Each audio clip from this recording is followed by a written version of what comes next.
बातें करते हम खेतों की और उसके रखवाली की, बाग बगीचा फल फूलों और फसलों की हरियाली की।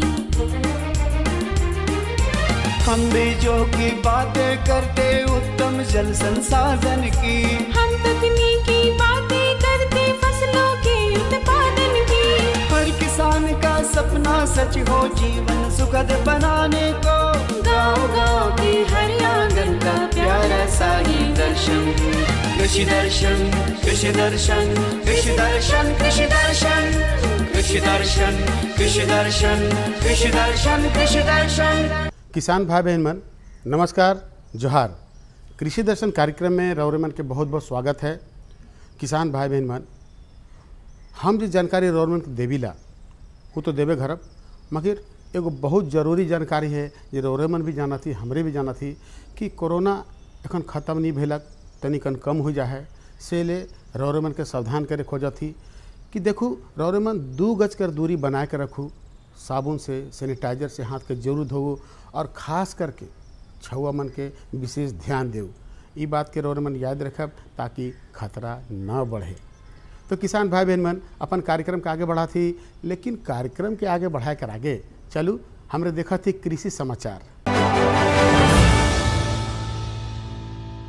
नमस्कार, कृषि समाचार में आपका स्वागत है। मैं हूं अर्चना। आइए देखते हैं आज कृषि समाचार में क्या है खास।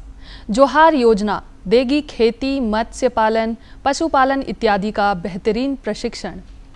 किचन गार्डन द्वारा दे सकते हैं अपने परिवार को बेहतर पोषण। ओपन मिल समरसेबल पंप सिंचाई कार्य को करता है आसान। झारखंड सरकार द्वारा आरंभ की गई नवीन योजनाओं में एक प्रमुख योजना है जोहार योजना। इस योजना के माध्यम से राज्य के किसानों को आधुनिक खेती की तकनीक, मत्स्य पालन, पशुपालन इत्यादि की बेहतरीन प्रशिक्षण दी जा रही है। साथ ही आवश्यकता अनुसार आर्थिक सहायता भी प्रदान कर रोजगार से जोड़ा जाएगा और उत्पादन के लिए बाजार भी मुहैया कराने का प्रावधान है। आजकल बाजार में मिलने वाले सब्जियों एवं फलों की गुणवत्ता पर पूरी तरह से भरोसा नहीं किया जा सकता। ये ज़रूरी नहीं कि हम बाजार से जो फल सब्जी ले रहे हैं उसे पूरी तरह से पोषक तत्व मौजूद हों। इसलिए आज कृषि विशेषज्ञ सलाह देते हैं अपने घर के पीछे की खाली ज़मीन पर पोषण वाटिका या किचन गार्डन लगाने की। इस वाटिका में आप अपने मनपसंद फल और सब्जियां लगा सकते हैं और अपने परिवार को उचित पोषण प्रदान कर सकते हैं। किसान भाइयों, यदि आप इस समय अरहर की फसल लगाना चाहते हैं तो बेहतर पैदावार के लिए कृषि विशेषज्ञों द्वारा अनुशंसित बहार, चमत्कार और माघी नामक अरहर के उन्नत प्रभेदों की बुआई करें। ये किस्में मौसम की वर्तमान परिस्थिति में अच्छी उपज प्रदान करने में सक्षम है। बहार, चमत्कार और माघी ये नाम है अरहर के उन्नत प्रभेदों के। ये प्रभेद कम सिंचाई अवस्था वाली होती हैं तथा 180 से 220 दिनों में तैयार हो जाती है। साथ ही ये प्रभेद मिश्रित खेती के लिए भी उपयुक्त होती है। प्रति हेक्टेयर 20 किलोग्राम की दर से बीजों की बुआई कर और उचित कृषि कार्यों को करके 15 से 25 क्विंटल तक अरहर की उपज प्राप्त की जा सकती है। ओल की फसल में एक बीमारी लगती है, कॉलर रॉट। इस बीमारी की अवस्था में ओल जड़ के पास से पीला होकर गलने लगता है। सही समय पर कॉलर रॉट का नियंत्रण कर लेना चाहिए, नहीं तो फसल को नुकसान हो सकता है। इस बीमारी से बचाव के लिए एक तो जड़ के पास पानी ना जमा होने पाए, ऐसे उपाय करने चाहिए। साथ ही रीडोमिल दवा की 2.5 मिलीलीटर मात्रा 1 लीटर पानी में मिलाकर फसल पर छिड़काव करने से इस बीमारी को नियंत्रित किया जा सकता है। खेतीबाड़ी में सिंचाई कार्य को आसान बनाता है ओपन मिल समरसेबल पंप। यह पंप गहरे कुओं, तालाब, नहर इत्यादि से पानी खींचकर खेतों तक आसानी से पहुंचाने में सक्षम है। गहरे कुओं, दूर स्थित तालाब, नहर या अन्य जल स्रोतों से पानी खींचकर खेतों तक पहुंचाता है यह ओपन मिल समरसेबल पंप। यह पंप सिंचाई कार्य में लगने वाले मेहनत और मजदूरी की बचत के साथ समय की भी बचत करता है। कम जल उपलब्धता वाली जगहों में इसकी उपयोगिता बहुत है। यह उपकरण बाजार में उपलब्ध है। और अब एक नजर राज्य के कुछ प्रमुख शहरों के मौसम के मिजाज पर। आज राज्य के कुछ प्रमुख शहरों के तापमान इस प्रकार दर्ज किए गए। रांची अधिकतम 34 डिग्री सेल्सियस, न्यूनतम 20 डिग्री सेल्सियस। देवघर अधिकतम 37 डिग्री सेल्सियस, न्यूनतम 19 डिग्री सेल्सियस। जमशेदपुर अधिकतम 37 डिग्री सेल्सियस, न्यूनतम 22 डिग्री सेल्सियस। मेदिनीनगर अधिकतम 35 डिग्री सेल्सियस, न्यूनतम 20 डिग्री सेल्सियस। धनबाद अधिकतम 37 डिग्री सेल्सियस, न्यूनतम 19 डिग्री सेल्सियस। कृषि समाचार में आज इतना ही। कोरोना संक्रमण पूरी तरह से समाप्त हो, इसलिए कोरोना का टीका अवश्य लें। साथ ही दोनों डोज लेने के बाद टीके का बूस्टर डोज भी लेना जरूरी है। संक्रमण से बचते हुए कार्य करें ताकि कोरोना बीमारी जल्द से जल्द पूरी तरह समाप्त हो सके। अगले अंक में फिर मुलाकात होगी कुछ ताज़ा तरीन खबरों के साथ। तब तक के लिए दीजिए इजाजत। नमस्कार, जोहार। किसान भाई बहन मन, कृषि समाचार में रौरे मन तो तकनीक कर बारे में, उपकरण कर बारे में, मौसम कर हाल कर बारे में, मंडी भाव कर बारे में और कृषि संबंधी नवा जानकारी मिलक।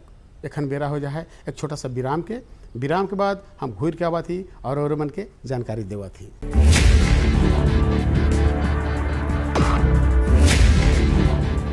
भोजन, जल और शुद्ध वातावरण हमारे जीवन का मुख्य आधार है और कृषि इसका मूल स्तंभ। पिछले 60 वर्षों में विज्ञान आधारित कृषि का व्यापक प्रसार हुआ है। साथ ही कृत्रिम संसाधनों के बढ़ते प्रयोग से कृषि की सतत क्षमता पर चिंताएं बढ़ी हैं। प्रधानमंत्री श्री नरेंद्र मोदी जी के दूरदर्शी नेतृत्व के अंतर्गत रसायन मुक्त जैविक खेती एक महत्वपूर्ण प्रयास है।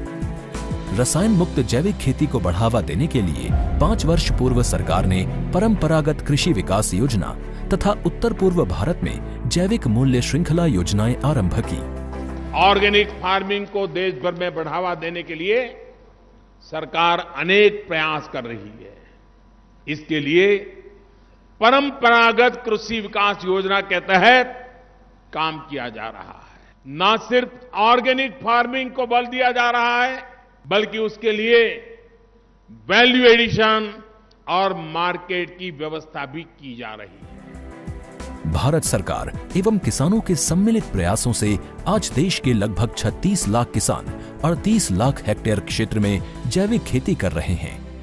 इसके अतिरिक्त हमारे देश के अनेक ऐसे क्षेत्र हैं जहां आज भी पारंपरिक जैविक खेती हो रही है। इन पारंपरिक जैविक क्षेत्रों को जैविक प्रमाणीकरण सुलभ कराने हेतु पीजीएस के अंतर्गत लार्ज एरिया सर्टिफिकेट का प्रावधान किया गया है। इस प्रक्रिया की विशिष्टता ये है कि इसमें प्रमाणीकरण मात्र 2 से 3 महीनों में हो जाता है, जबकि सामान्य परिस्थितियों में इसमें 2 से 3 वर्ष का समय लगता है। अंडमान निकोबार केंद्र शासित प्रदेश के कार निकोबार एवं नैन काउरी द्वीप समूह देश के सर्वप्रथम ऐसे प्रमाणीकृत जैविक क्षेत्र हैं। अभी हाल ही में संपूर्ण लक्षद्वीप को जैविक खेती के रूप में प्रमाणित किया गया है। वर्ष 2016 में सिक्किम राज्य पूर्ण जैविक कृषि राज्य के रूप में प्रमाणित हो चुका है। सुदूर उत्तर में हिमालय श्रृंखला के बीच स्थित लद्दाख ने भी पूर्ण जैविक के लक्ष्य की ओर बढ़ना शुरू कर दिया है।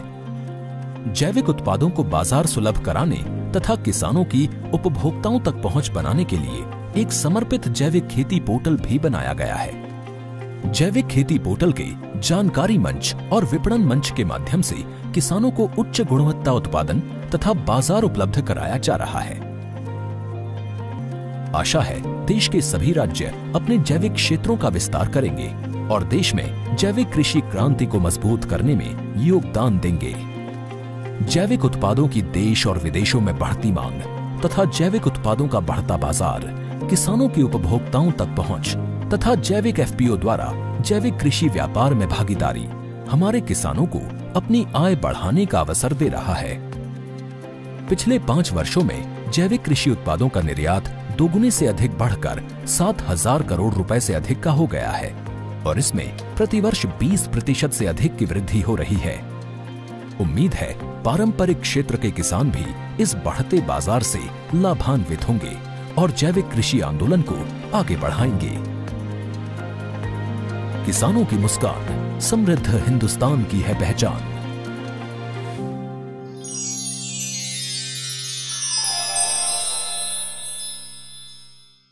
तो किसान भाई बहन मन, विराम के बाद रौरमन के फिर से स्वागत है और हम रौरमन के सीधे ले चला थी जानकारी की ओर। आज के जो जानकारी है किसान भाई बहन मन के जानना बहुत जरूरी है नहीं? ये जानकारी है कि सब्जियों में पोषक तत्व कर कमी और उकर निदान कर बारे में है नहीं।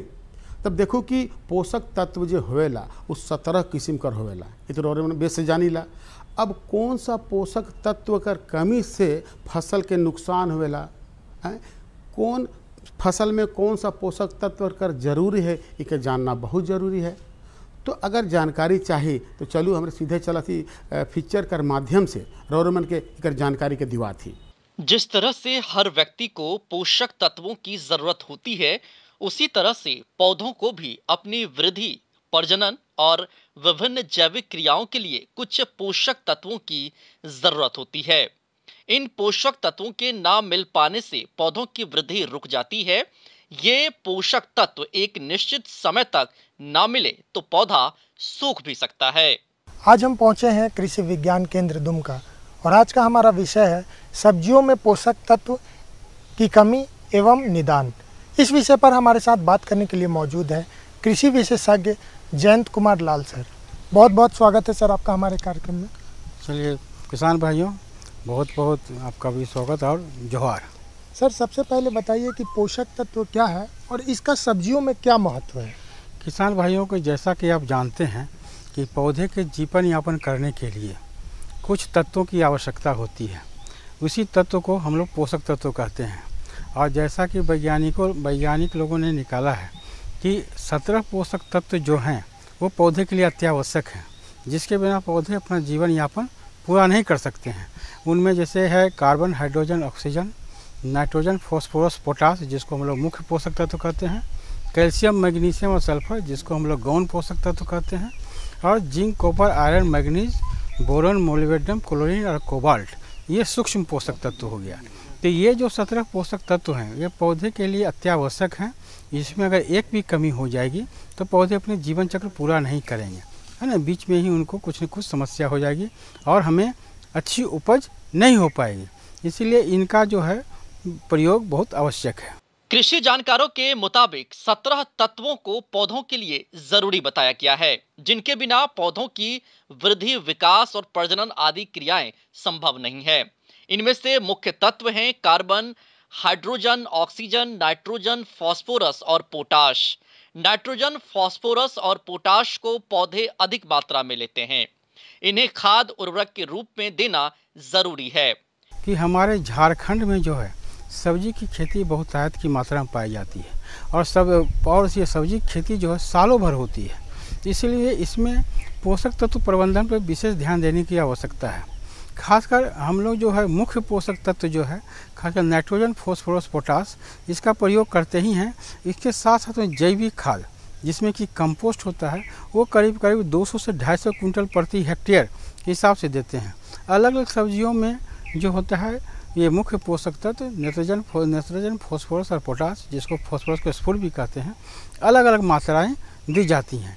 ये करके नाइट्रोजन जो होता है अगर हम एवरेज ले तो 100 से 150 केजी प्रति हेक्टेयर। फास्फोरस जो होता है 50 से लेके आपको 100 केजी प्रति हेक्टेयर। और पोटास जो होता है 40 से लेके 60 केजी प्रति हेक्टेयर सब्जियों में हम खाद का प्रयोग करते हैं। और जो गोबर का खाद जो बोले जिसको कंपोस्ट कहते हैं, जैविक खाद कहते हैं, ये जो है आपको 200 से लेके 250 क्विंटल प्रति हेक्टेयर रूप से देते हैं। ये तो मुख्य पोषक तत्व की बात हुई। लेकिन किसान भाइयों यहाँ देखिएगा ये सब देने के बाद भी हमारे सब्जी की जो होता है गुणवत्ता बहुत अच्छी नहीं होती है। क्यों? क्योंकि यहाँ पे जो हमारे सूक्ष्म पोषक तत्व जो हैं उसमें बोरोन और मोलिब्डेनम की हमारे यहाँ बहुत कमी है, जिसके कारण क्या होता है कि पौधे का जो है आकार विकृत हो जाता है, पौधे फट जाते हैं, जिसके कारण कि उसका जो मूल्य बाज़ार में मिलना चाहिए वो नहीं मिलता है।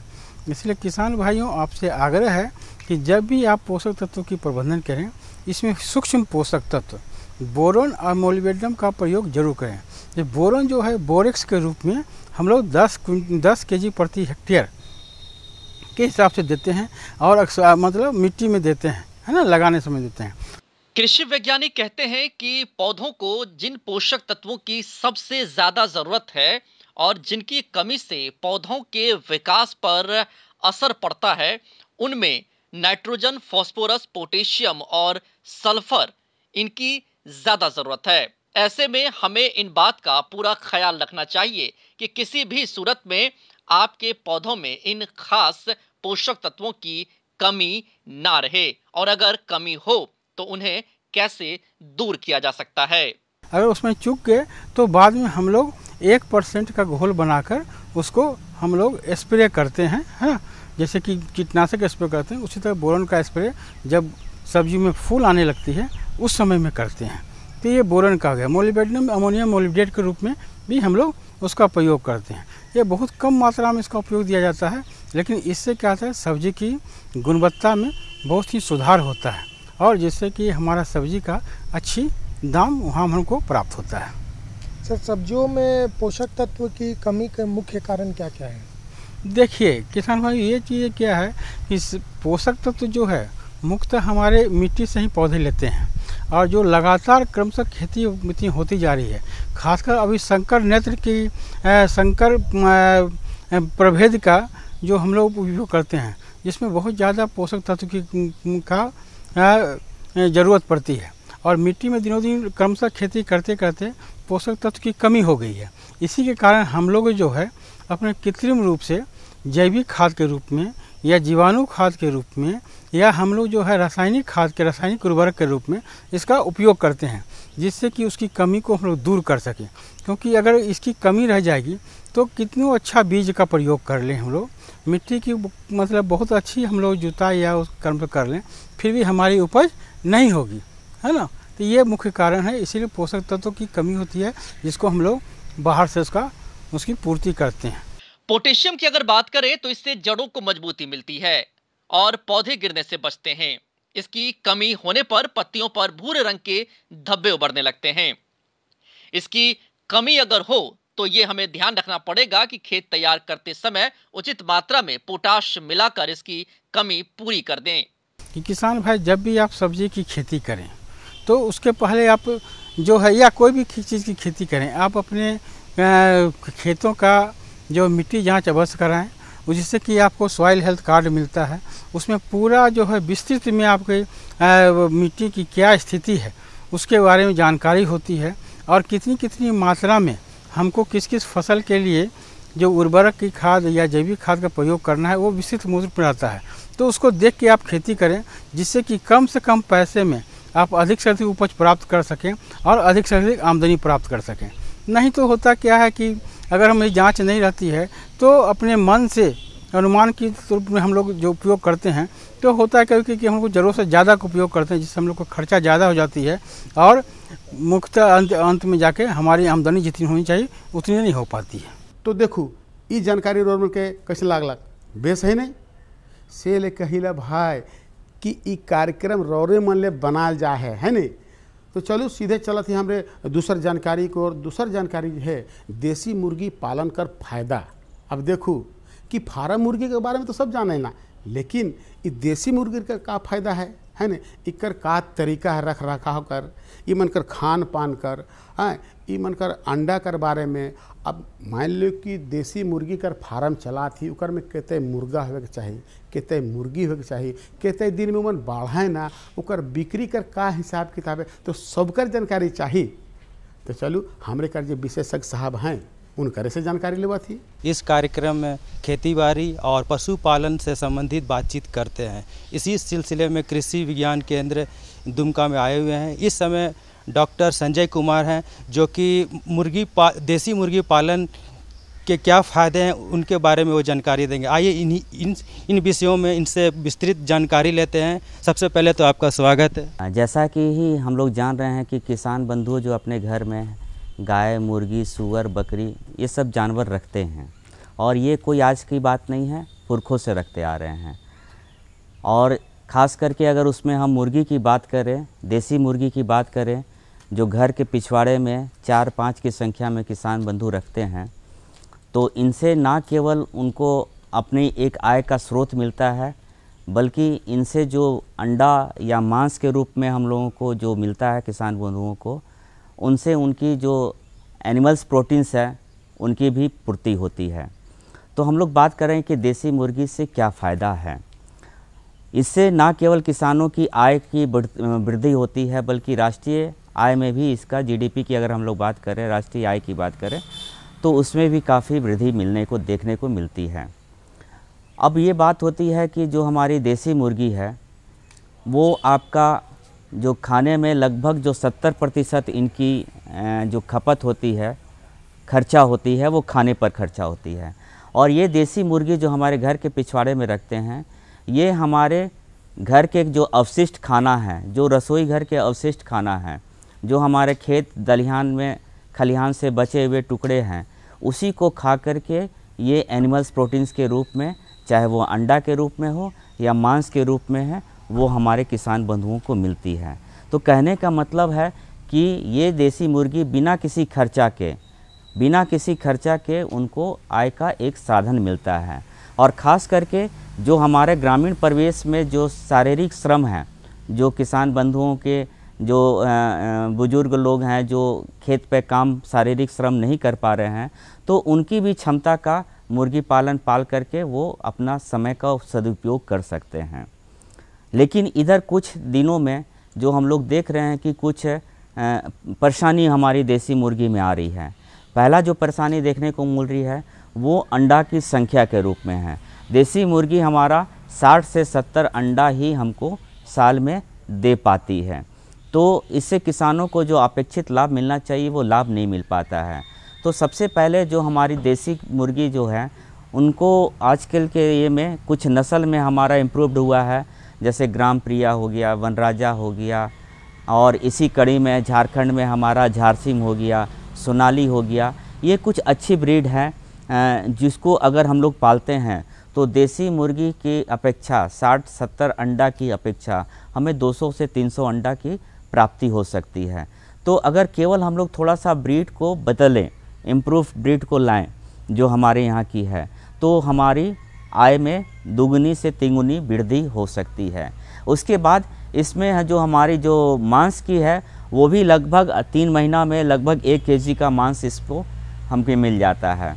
तो इस प्रकार देखते हैं कि ना केवल अंडा के रूप में बल्कि मांस के रूप में भी कुछ हम लोग अगर ब्रीड बदलते हैं तो उससे हमें लाभ मिलता है। एक चीज़ और है जो कि जैसे कि हम लोग के एनिमल प्रोटीन्स के सोर्स के रूप में दूध हुआ या मांस हुआ, ये मिलना चाहिए, शरीर को मिलना चाहिए। लेकिन चूँकि इनकी जो रहन सहन है, खान पीन की शक्ति है, जो इनकी परचेजिंग पावर है, वो काफ़ी निम्न होने के कारण ये खरीद के खा नहीं पाते हैं। तो अगर हम लोग देसी मुर्गी अगर घर में रख रहे हैं तो ये समय बेसमय तो पैसा के रूप में बेच करके मिलते भी हैं, बल्कि अगर वो उसे खाते हैं तो हमारे बच्चे को, हमारी जो गर्भवती महिलाएं हैं, जो कामकाजी महिलाएं हैं, जो घर के आदमी हैं, तो उनको अंडा के रूप में, मांस के रूप में एक अच्छी प्रोटीन्स युक्त सेवन भी वो ले सकते हैं, जिनकी उनकी स्वास्थ्य में बड़ा वृद्धि भी होगी। तो इस प्रकार से हम देखते हैं कि जो है देसी मुर्गी ना केवल हमें कम पैसा पर, कम खर्च पर वो पाल सकते हैं, आय भी वृद्धि हो सकती है। अगर हम लोग देसी मुर्गी पाल रहे हैं तो पहला जो देखने को मिलती है कि उनके लिए एक अच्छा घर होना चाहिए। दबड़े में रखते हैं जो कि सही नहीं है स्वास्थ्य के दृष्टिकोण से। दूसरी चीज़ है कि उनकी जो मदर कैपेबिलिटी है, फोस्टिंग है, ब्रूडिंग जो कैपेबिलिटी है, वो होनी भी चाहिए, अच्छी होनी चाहिए। तीसरा चीज़ है कि इनमें होने वाली जो बीमारी है, खास करके जो हमें देखने को मिलती है, रानी खेत हो गया, चेचक हो गया, और गम्बोरो डिजीज़ हो गया, साल्मोनेलोसिस हो गया, ये सब कुछ बीमारी है। तो इनसे बचाव हेतु टीकाकरण भी करना चाहिए। और किसान बंधुओं को चाहिए कि वह 3 से 4 दिन की उम्र का जो चूजा है उसको रानी खेत का F1 जिसको लसोटा बोलते हैं वो लगाएं। 13 से 14 दिन की उम्र पर उसको गम्बोरो का, IBD का वो टीका लगाएं। इससे ना केवल उसमें मृत्यु दर में कमी आती है बल्कि वृद्धि भी तेज़ी से बढ़ती है। उसके बाद पुनः हम लोग जो है रानी खेत का बूस्टर डोज जो है R2B टीका वो 5 सप्ताह की उम्र पर लगाते हैं। और इसी समय हम लोग चेचक का भी टीका लगाते हैं ताकि मुर्गियों में चेचक की बीमारी की समस्या ना हो। तो इस प्रकार देखते हैं कि अगर हम लोग देसी मुर्गी पाल रहे हैं तो कुछ उसको वैज्ञानिक तरीके अपनाएं तो हमारे ना केवल आय में वृद्धि होगी बल्कि हमारे किसान बंधुओं की स्वास्थ्य में भी सुविधा होगी। अब देखो आज ये 2 गो जानकारी रोम के सुंदर सुंदर बेस मिलक नहीं है नहीं आ तो से ले तो रोम कहले भाई कि देखो रोठिन कोई जानकारी है या हमारे कोई जानकारी चाहिए तो पता के जरूर लिखो। पता है कार्यक्रम कृषि दर्शन द्वारा केंद्र निदेशक दूरदर्शन केंद्र रांची रोड रांची और पिन कोड संख्या है 834001। लेकिन हाँ रोम से इजाज़त लेवत थी और इजाज़त लेवे के आगे एक बात बताए देवा कि देखो बहुत किसान भाई बहन मनकर चिट्ठी आवेला ओकर में कहें ना कि भाई देखो हम फलना दिन का रौरे के कार्यक्रम रहे देख नहीं पाली हमके समझ नहीं आलक नुकसान हो गलक। तो भाई नुकसान कर बात न खे रौरे मन अपन मोबाइल कर यूट्यूब में फेसबुक में ट्विटर में जाके देख सकीला और जानकारी के पाई सकीला। तो आज रौरे मन इजाज़त दो मकिल यह दिना और यह बेरा नवा जानकारी के साथ और उपस्थित हुआ। तब तक इजाज़त दो। नमस्कार जोहार। हम बीजों की बातें करते उत्तम जल संसाधन की, हम तकनीकी बातें करते फसलों के उत्पादन की। हर किसान का सपना सच हो जीवन सुखद बनाने को, गाँव-गाँव के हर आंगन का प्यारा सा ये दर्शन। कृषि दर्शन कृषि दर्शन कृषि दर्शन कृषि दर्शन कृषि दर्शन कृषि दर्शन कृषि दर्शन कृषि दर्शन।